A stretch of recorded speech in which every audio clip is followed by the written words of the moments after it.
Everyone, welcome back to my channel. अगर आपने channel अभी तक सब्सक्राइब नहीं किया तो काइंडली सब्सक्राइब कर लें। ऐसे नहीं बढ़ते ही अपने नेक्स्ट पार्ट की तरफ। एपिसोड के स्टार्ट में कैमो और युबाई को दिखाया जाता है। दोनों बेटे यही डिस्कस कर रहे होते हैं कि सोनांग यतीम खानों के चक्कर क्यों लगा रही है। कैमो युबाई को बताता है कि हमारे गाँव में एक कपल था जिनका शादी से पहले ही एक बेबी हो गया था, जिनको उन्होंने यतीम खाने भेज दिया था क्योंकि वो किसी को इस बारे में बता नहीं सकते। ये बात सुनकर युबाई बहुत परेशान हो जाता है। कैमो की ये बात युबाई को काफी परेशान कर देती है, मगर वो उसका खामोश रह जाता है। थोड़ी देर बाद रोहान ऑफिस में काम कर रही होती है कि पास बैठी वर्कर उसके पास आती है। उसको बोलती है कि बाहर कोई आदमी तुम्हारा पूछ रहा है। सोनान बाहर आके देखती है कि कौन आया। वो देखती है सामने युबाई। सोनान युबाई से बोलती है कि तुम क्या चाहते हो मुझसे। युबाई उसको बगैर कोई जवाब दिए उसका हाथ पकड़ के घसीटते हुए साइड पे ले आता है। युबाई पे चीख रही होती है कि युबाई उसको काम डाउन करते हुए उसको कहता है कि तुम मुझे बस सिर्फ एक बात बता दो, तुम यतीम खानों के चक्कर क्यों लगा रही हो। जिसपे सोनान उस पे बरसते हुए कहती है कि तुम फिर से मेरा पीछा कर रहे थे। सोनान युबाई से कहती है कि ऑफ कोर्स मैं किसी सिबलिंग के ढूंढने के लिए,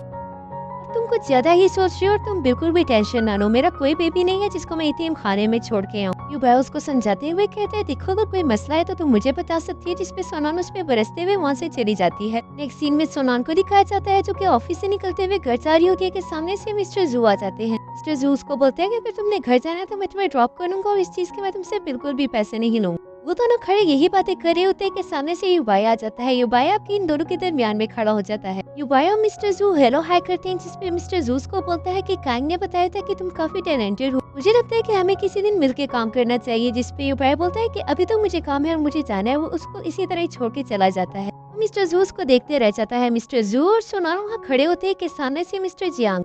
मिस्टर जू सोनान को बोलता है कि आओ मैं तुम्हें डिनर करवाऊं, मुझे एक बहुत अच्छे रेस्टोरेंट का पता है। सोनान कहती है ठीक है चलते हैं, मगर बिल मैं पे करूंगी क्योंकि आप ऑलरेडी मेरी इतनी हेल्प कर चुके हैं और इस तरह अच्छा नहीं लगता। मिस्टर जू बोलते हैं कि कल मेरी बर्थडे है तो इसलिए ये मेरी तरफ से ट्रीट है। सामने खड़ी जियांग ये देख के उसको बहुत गुस्सा आता है। वो दोनों वहाँ से चले जाते हैं। नेक्स्ट सीन में मिस्टर कैंग को युबाई को दिखाया जाता है जो कि पार्टी में फुल एंजॉय कर रहे होते हैं। काफी देर सिंगिंग के बाद वो दोनों बैठ के ड्रिंक करते हैं। युबाई मिस्टर कैंग को बोलता है कि आजकल क्या मसरूफियात है। जिसपे मिस्टर कैंग हंसते हुए बोलता है कि मैं सिर्फ लोगों को एक दूसरे से इंट्रोड्यूस कराता हूँ। और इस पे वो दोनों हंसने लग जाते हैं। मिस्टर कैंग युबाई को बोलते हैं कि तुम्हें याद है तुम्हारी वो युबाई पूछता है कौन है और मिस्टर कैंग उसको बताता है जिसको मिस्टर जू मेरे पास लेके आया था, मिस जोनान। वो नाम बताता है जिसपे युबाई कहता है कि मुझे नहीं याद। मिस्टर कैंग युबाई को याद दिलाने की कोशिश करते हुए बताता है कि जब हम बिजनेस ट्रिप में दूसरे सिटी जा रहे थे और रास्ते में तुम्हें ब्लीडिंग स्टार्ट हो गई थी। तभी फ्लैशबैक में दिखाया जाता है जब इमरजेंसी में युबाई को हॉस्पिटल पहुंचाया जाता है और सोनान वहाँ पहले से मौजूद होती है। युबाई की कंडीशन काफी क्रिटिकल होती है और डॉक्टर अर्जेंटली ब्लड मांगता है। युबाई का ब्लड ग्रुप काफी रेयर था जिसका अर्जेंटली मिलना काफी मुश्किल था। ये डॉक्टर और मिस्टर कैंग की बातें सामने खड़ी सोनान सुन लेती है। मिस्टर कैंग काफी परेशान हो जाता है और वो जल्दी से जाके ब्लड अरेंज करने लगता है कि सोनान डॉक्टर के पास आती है। उनको बताती है मेरा यही ब्लड ग्रुप है जो आप लोग को रिक्वायर्ड है और आपको जितना भी ब्लड चाहिए मैं आराम से डोनेट करने के लिए तैयार। काफी ब्लड डोनेट करने के बाद वो उठने ही लगती है कि नर्स उसके पास आती है। उसको बोलती है कि तुमने काफी ज्यादा ब्लड डोनेट किया है, तुम इस तरह से मत उठो। और उसको डर होता है कि कहीं युबाई जाके उसको देख ना ले, इसलिए वो वहाँ से चली जाती है। वो दरवाजे से बाहर खड़ी काफी देर युबाई को देख रही होती है। वहाँ खड़ी वो बहुत रोती है और वो देखती है कि युबाई को होश आ जाता है, इसलिए वो वहाँ से जाने ही लगती है। बैठ काउंटर पे खड़ी नर्स उसको बोलती है कि काइंडली अपना नाम और नंबर देती जाए। फिर वो अपना गलत नाम और नंबर लिख के वहाँ से चली जाती है। फिर नर्स उसको बताती है कि ब्लड डोनेट हो चुका है। जिसपे वो पूछता है कि किसने किया। वो उस लड़की का बताता है मगर वो शक्ल नहीं देख पाता। मिस्टर कैंग युबाई को बोलता है कि उस दिन तो मैंने उसकी शक्ल नहीं देखी, मगर मिस्टर जू जब परसों उसको लेके आया तो मुझे ऐसा लगा जैसे मैंने इसको पहले कहीं देखा है। और काफी देर सोचने के बाद मुझे याद आ गया ये तो वही लड़की है जिसने उस दिन तुम्हारी हेल्प की थी। कैंग युबाई को मजीद बताता है कि ये लड़की काफी टफ लाइफ जी रही है, तुम जानते हो कि ये यतीम है और उस दिन तुम्हें बचाने की खातिर इसने अपनी लाइफ काफी खतरे में डाल दी थी। एक सीन में सोनान उसकी फ्रेंड को दिखाया जाता है जब सोनान अपनी फ्रेंड से बोलती है कि मुझे ये डर है कि अगर मुझे मेरे पेरेंट्स मिल भी जाए तो क्या मैं उनका सामना कर सकूंगी। जिसपे उसकी फ्रेंड उसे बोलती है कि तुम इन चीजों के बारे में इतना क्यों सोच रही हो, तुम जितना सोचोगी तुम उतना ही परेशान होती जाओगी। और बस अब तुम इस बारे में बिल्कुल भी ना सोचो, जो होगा तुम्हारी बेहतरी के लिए होगा। उसकी फ्रेंड उसे कहती है कि मिस्टर जू तुम्हारी कितनी हेल्प कर रहा है ना इस सब में। सोनान कहती है कि हाँ वो बहुत ही अच्छा इंसान है, उसने मेरी बहुत ज्यादा हेल्प की। उसकी फ्रेंड उसे बोलती है कि तुम्हारे दिल में उसके लिए कोई फीलिंग्स तो नहीं। सोनान बोलती है कि कैसी फील। उसकी फ्रेंड बताती है कि लव फीलिंग। सोनान हंसते हुए उसे बताती है कि ऐसा कुछ भी नहीं।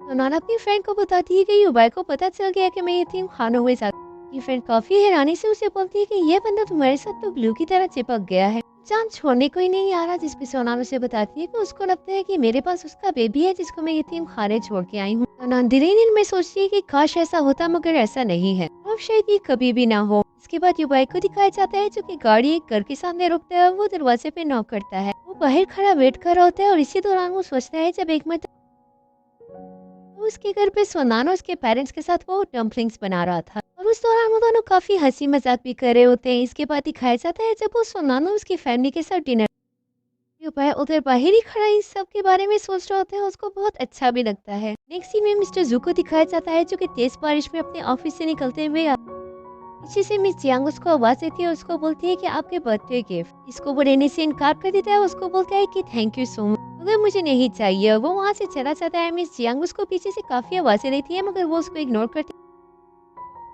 मिस्टर जू जियांग को उधर ही छोड़ के सोनान के पास आके उसके साथ अपनी बर्थडे सेलिब्रेट कर रहा होता है। मिस्टर जू आंखें बंद करके विश कर रहा होता है। सोनान पास बैठी उसको देख रही होती है। कुछ देर बाद मिस्टर जू अपनी आंखें खोल देता है और वो सोनान से बोलता है क्या मैं अब केक काटने, जिसपे सोनान बोलती है कि हाँ। दोनों ऐसे ही बैठे केक काट रही होती है। जो पीछे जियांग बैठी इन दोनों को देख के जल सड़ रही होती है। केक काटने के बाद वो दोनों डिनर स्टार्ट कर रहे थे और सोनान उसको कोई स्टोरी सुनाती है जिसपे मिस्टर जू और वो दोनों काफी हंसते हैं पीछे बैठे।